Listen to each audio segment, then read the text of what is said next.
Bienvenue à cette webconférence qui a pour thème Réussir sa famille monoparentale et recomposée, un sujet d'actualité pour un grand nombre de Québécois et Québécoises.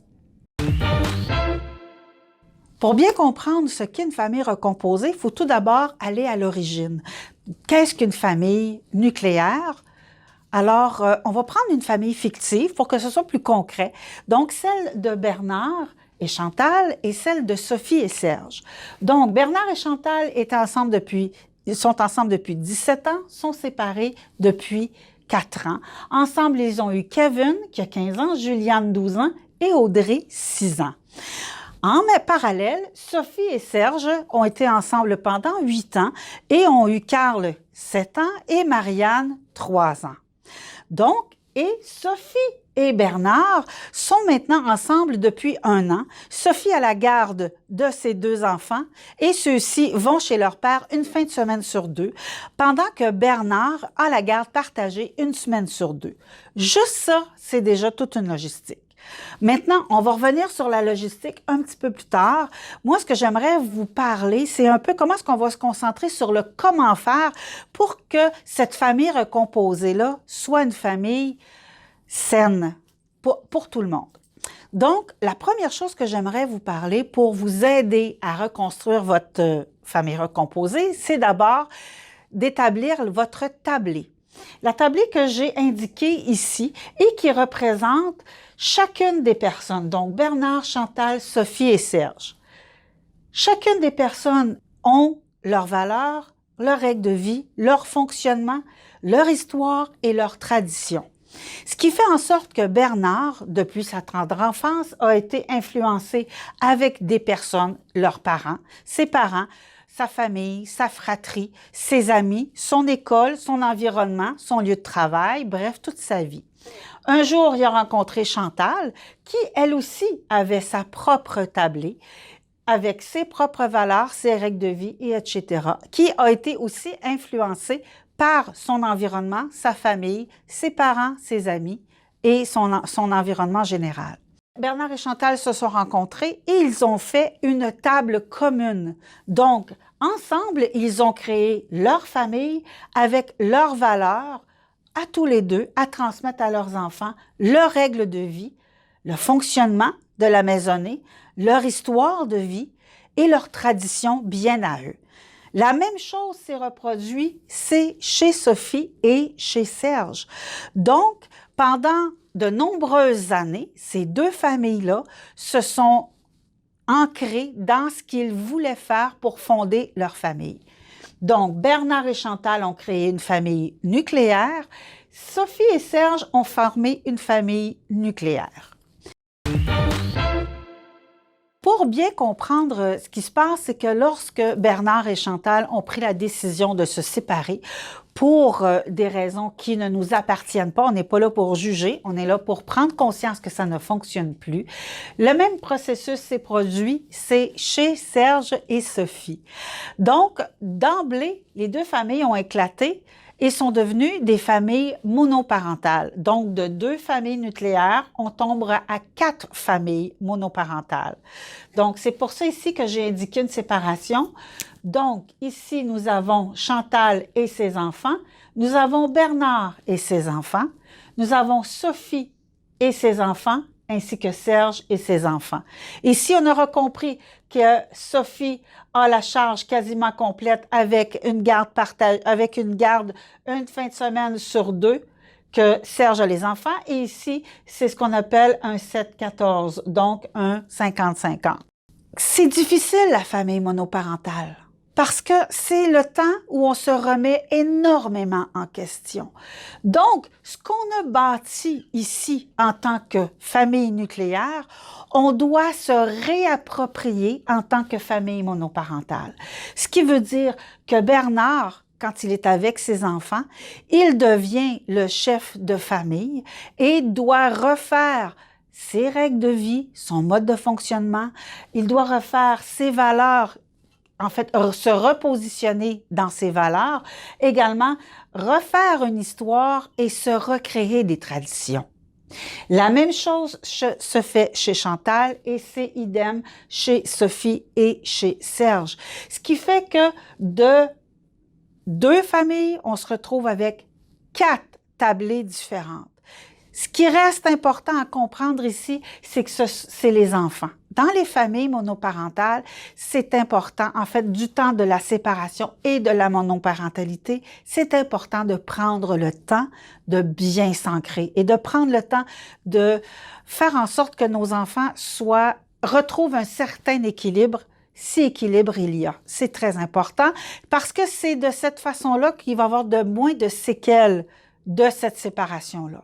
Il faut toujours garder en tête que le parent demeure le parent, même s'il n'est pas avec vous, même si, c'est-à-dire les enfants ne sont pas avec l'autre parent durant la semaine. Par exemple, si Bernard est durant sa semaine de relâche d'enfants et que Chantal est en garde, c'est sa semaine de garde, à ce moment-là, mais Bernard a quand même un droit de regard s'il arrive quoi que ce soit. Il y a une autorité parentale qui est le père.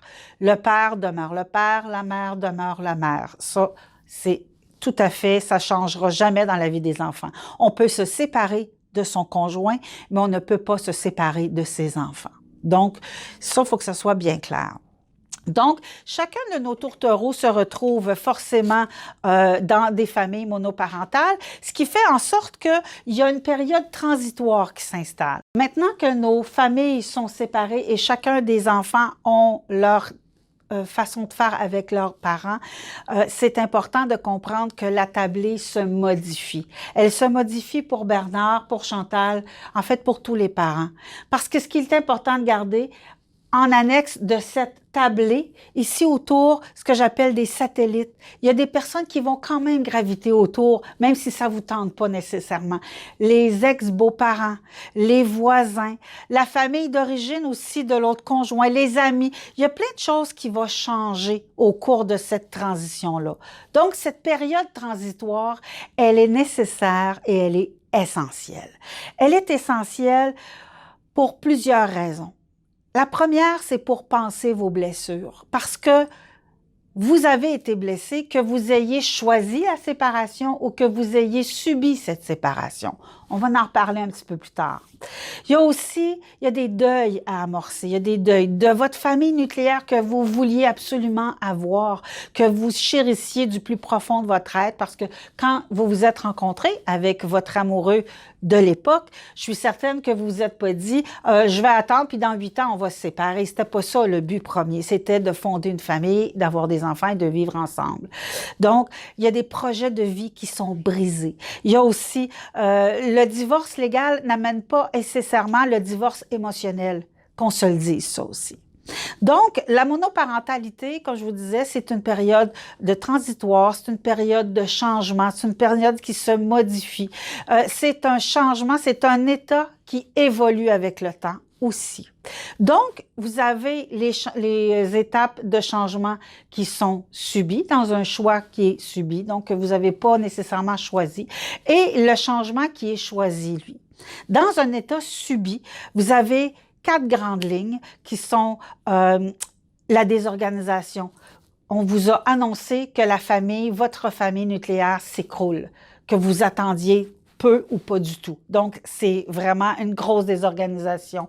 Par la suite, il y a une réflexion. Qu'est-ce qui s'est passé? Qu'est-ce qui fait en sorte que ça fonctionne, ça n'a pas fonctionné? Qu'est-ce qui fait, pourquoi que je me suis ramassée là? Ensuite, il y a voir les choses d'un autre regard, d'une autre façon, d'avoir avec un regard neuf et de se remettre en action pour, par la suite, aller de l'avant, pour aller vers le choix de changer. Donc, par la suite, vous allez avoir le changement choisi. Donc, reprendre la réflexion, savoir qu'est-ce que vous voulez vraiment, vous préparer, tout est dans le comment faire, comment est-ce que je vais annoncer ça aux enfants, comment est-ce qu'on va se préparer. Il y a une multitude de questions dans cette phase transitoire-là. Il y a aussi de les mettre en application et par la suite de voir qu'est-ce qui est resté, qu'est-ce qui est positif, qu'est-ce qui est à reconstruire, qu'est-ce qui est à reconsidérer, qu'est-ce qui est à poursuivre dans cette réflexion de transition. Tout ça, ça prend du temps. Tout ça, ça demande énormément d'énergie. tant pour vous qui avez choisi ou même subi cette transition-là, cette rupture-là, que vos enfants. Vos enfants, qu'ils aient 6 ans, qu'ils aient 15 ans, ils vont avoir vraiment un choc par rapport à votre annonce de l'éclatement de votre famille. Donc, c'est important de les accompagner et de bien les accompagner dans la mesure où vous êtes capable de le faire. Ceci dit, s'il y a des moments donnés où vous avez de la difficulté, je vous invite fortement à aller rencontrer un professionnel qui va pouvoir vous accompagner aussi à travers ce processus-là. Il y a aussi des organismes communautaires à travers le Québec qui vont vous accompagner, qui vont vous guider dans cette rupture et cette transformation-là pour votre famille, surtout dans l'accompagnement pour les enfants. Donc, cette monoparentalité-là devient très importante pour plusieurs raisons. Donc, nous avons eu la famille nucléaire, la transition, la monoparentalité. Alors, on va prendre le temps d'effacer tout ça et on revient avec la monoparentalité chez Bernard, chez Chantal, chez Sophie et Serge. Donc, nous avons fait un petit ménage et pour retrouver nos 4 parents, donc Bernard, Chantal, Serge et Sophie, qui se retrouvent en monoparentalité. Donc, Bernard a ses enfants 1 semaine sur 2, Chantal, ses enfants 1 semaine sur 2, Serge a ses enfants 1 week-end sur 2 et Sophie a la garde quasi complète de ses 2 enfants. Pendant cette période de transition, cette période transitoire-là, ça sert à rien de courir, ça sert à rien de forcer la note. Il y a beaucoup de choses qui doivent être mises en place pour bien équilibrer votre temps avec vos enfants et votre temps lorsque les enfants n'y sont pas. Donc, ça prend le temps de faire un bilan de votre ancienne vie de couple. Qu'est-ce qui a fonctionné? Qu'est-ce qui n'a pas fonctionné? Regardez votre part de responsabilité, sachant qu'il y a des choses qui vous appartiennent et il y a des choses qui ne vous appartiennent pas. Vous savez, des fois, on dit souvent qu'il y a toujours 2 côtés à une médaille. Et moi, je vous dirais qu'il y a plutôt 6 côtés à un dé. Parce que tout n'est pas blanc et tout n'est pas noir. Donc, ça peut être, dépendamment, il y a 6 façons de pas être capable de comprendre ou de pas comprendre. Donc, de prendre votre part de responsabilité dans une situation par rapport à une autre. Donc, c'est important de prendre le temps de bien y réfléchir. C'est quoi vos déclencheurs personnels? Qu'est-ce qui fait que dans votre ancienne relation, il arrivait que vous explosiez, par exemple, par rapport à une situation ou à un autre temps que vous vous fermiez comme une huître parce que il y avait quelque chose de très blessant là-dedans? C'est le temps d'aller faire un petit peu de ménage. Prendre le temps de prendre le temps. Dans le fond, s'il y a une chose à retenir, c'est ça. Mon père disait souvent, pressez-vous lentement. C'est un peu ça. Allez-y, pas un pas à la fois, mais vraiment dans un accueil de ce que vous êtes, vous. C'est le temps de se comprendre également. Durant cette période de transition-là, cette période de monoparentalité-là, de quel rôle que j'ai joué au sein de mon union précédente. Qu'est-ce qui faisait en sorte que ça fonctionnait ou que ça ne fonctionnait pas?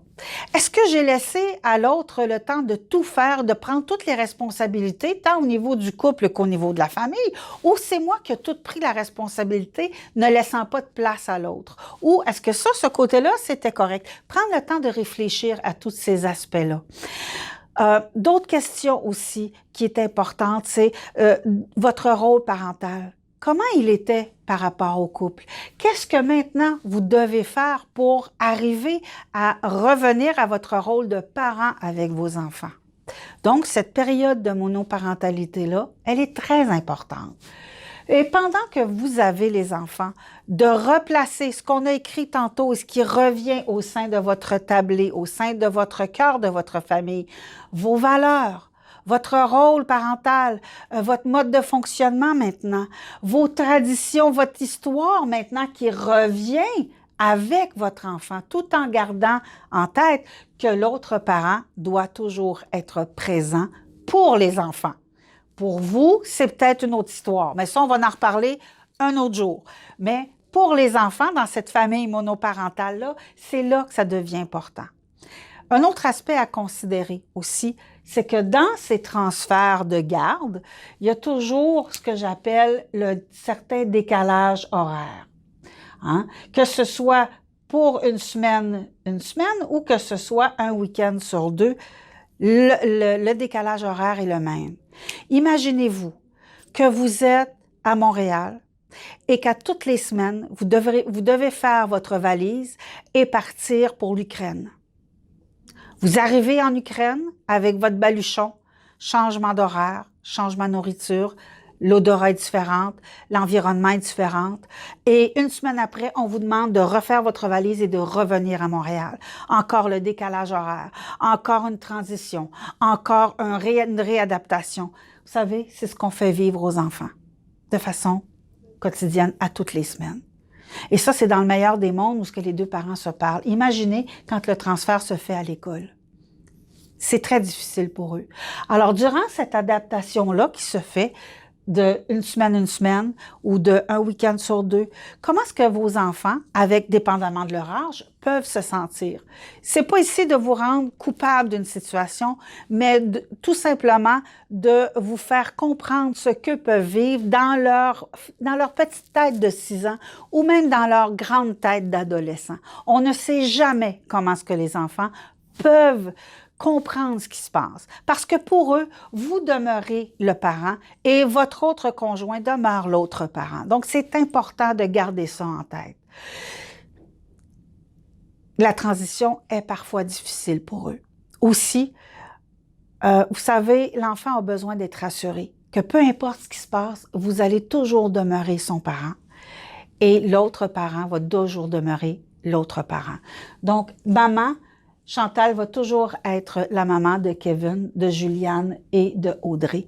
Et Serge et Sophie, de même, ils vont toujours garder leur titre de parents. C'est très important pour leurs enfants, pour eux, les enfants. Donc, de faire attention à ça et aussi de faire attention de ne pas aller dans l'aliénation parentale. Que les enfants ne deviennent pas le bouc émissaire entre vous et votre ex-conjointe ou votre ex-conjoint. C'est important. Votre enfant ne doit pas être un facteur.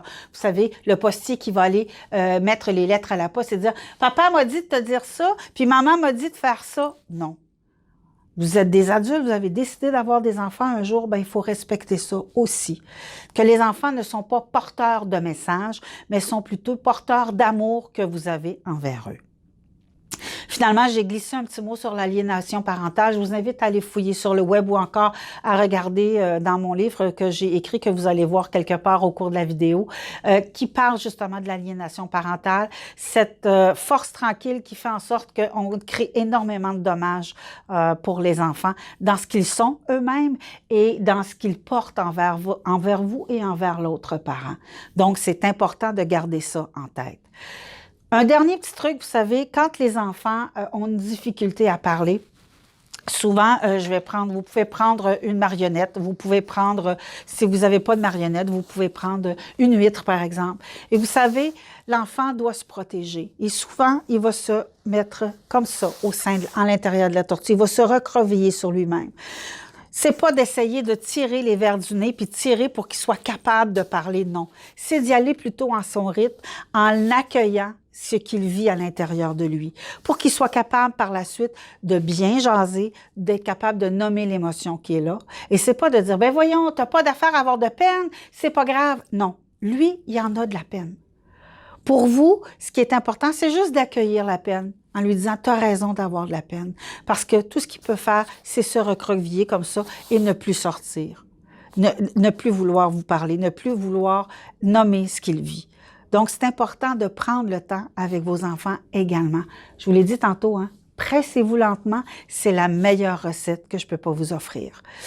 Donc, on quitte un peu la monoparentalité, on reste avec nos enfants, on a du plaisir avec eux, on se crée une nouvelle vie avec eux pour être en mesure, un jour, qu'on rencontre l'âme sœur et là, on décide d'aller vivre à deux.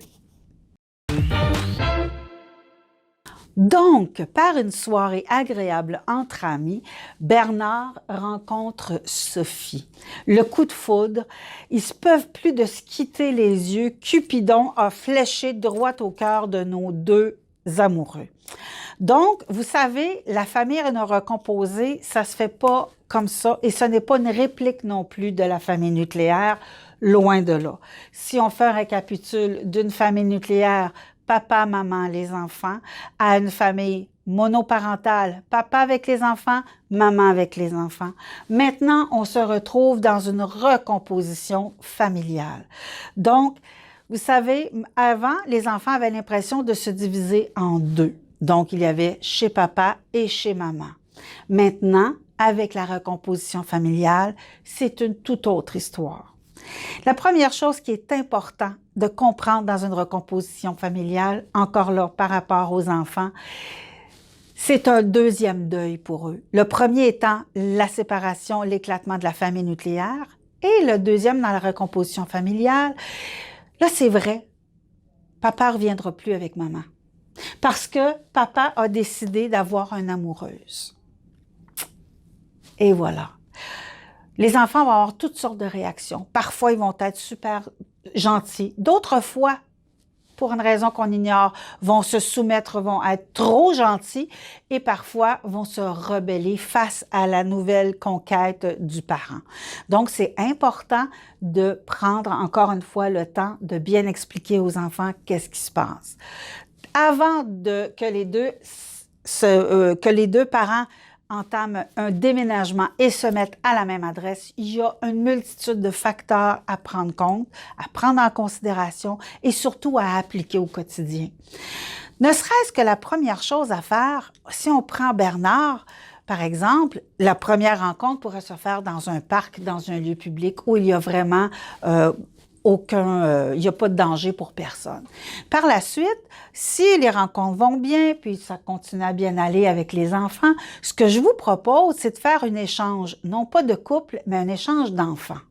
Sophie pourrait partir avec les 3 enfants de Bernard et faire une activité agréable. Et non pas de les garder, supposément, parce que papa est parti, mais vraiment de faire une activité agréable avec les enfants de Bernard et Bernard de faire une activité agréable avec les enfants de Sophie. Pourquoi?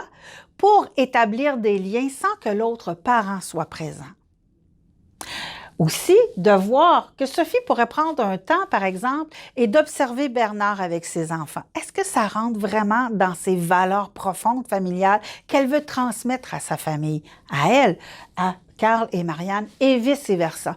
Donc, il n'y a pas juste l'aspect amoureux, mais il y a l'aspect famille également. Parce que si vous ne retombez pas avec vos mêmes valeurs ou des valeurs similaires, avec les mêmes rôles au niveau parental et les mêmes choses que vous voulez transmettre à vos enfants, ça va devenir extrêmement difficile de refaire une famille recomposée, saine. Ça sera plutôt un peu malaisant et surtout d'un déséquilibre certain. Donc, ce qui est important de comprendre ici, c'est qu'avant de s'installer à la même adresse, de prendre le temps de bien se connaître et que les enfants se connaissent bien. Encore une fois, quand on arrive maintenant, on a établi des règles, on a établi un mode de fonctionnement, on a établi nos valeurs, qu'est-ce qu'on veut transmettre à nos enfants, sachez que Bernard sera toujours le parent et que Sophie ne sera jamais un remplacement. Et vice-versa. Bernard n'a pas pris Sophie avec lui pour qu'elle devienne la deuxième maman de ses enfants. Au contraire, Bernard devient la personne responsable de ses enfants et Sophie devient la personne responsable des siens. Donc, il y a quand même une ligne à tracer. Il est bien certain que si Bernard doit quitter une urgence et qu'il arrive quelque chose de dramatique, Sophie pourra, le temps de l'instant de l'urgence, d'essayer de calmer les choses et de sauver les enfants. Par contre, si c'est une question de chicane, à moins qu'il y en ait un qui a une oreille coupée puis que l'autre qui a l'œil pendant, je vous annonce que c'est aux parents de régler les choses en lien avec ses propres valeurs. Donc, c'est important que le parent demeure le parent. Ceci dit, les enfants aussi auront un déséquilibre en ce qui concerne leur rôle au sein de la famille et leur hiérarchie. Bernard, dans la famille de Bernard, on a Kevin qui était l'aîné, Juliane qui était l'enfant du milieu et Audrey qui était la cadette. Sophie, Carl était l'aîné et Marianne était la cadette. Par contre, quand on retourne dans une famille recomposée, Kevin et Juliane gardent leur hiérarchie. Carl n'est plus le premier, devient le troisième. Audrey ne tombe plus la dernière, elle devient la quatrième. Et Marianne garde son rôle de dernière arrivée, sauf que dans une hiérarchie de 5 personnes. Il y a un débalancement là aussi qui se fait au niveau de la famille recomposée. Donc, comment gérer tout ça? Comment voir avec les parents et les enfants, comment est-ce qu'on va établir le tout? C'est comme si à quelque part, Bernard avait une entreprise de naturopathie et que Sophie avait une entreprise, je ne sais pas moi, de gaz naturel. Il y a quelque chose, il y a un clash qui va arriver, puis ça ne fonctionnera pas nécessairement. Donc, comment faire pour tout équilibrer ça? Ça prend encore là du temps. On ne se réveille pas un matin, OK, je suis avec quelqu'un, puis on part, on fait une belle vie d'amoureux ensemble. Il faut toujours tenir compte des enfants et de ce qu'ils vivent aussi au quotidien. Donc, c'est important pour les enfants de bien se reconnaître aussi au sein de la famille. Dans le sens qu'ils doivent avoir un espace pour le jeu, un espace pour parler. Si on parle de Kevin, un espace bien à lui, parce qu'à 15 ans, c'est difficile de retourner en famille recomposée. Déjà que c'est pas facile dans sa vie d'adolescent. Juliane, 12 ans, qui rentre dans une adolescence certaine, on peut avoir besoin d'espace. Peut-être que Juliane a besoin de proximité avec sa maman. Peut-être que ça fonctionnera pas du tout avec Sophie. Donc, c'est vraiment une grosse gestion pour la famille recomposée.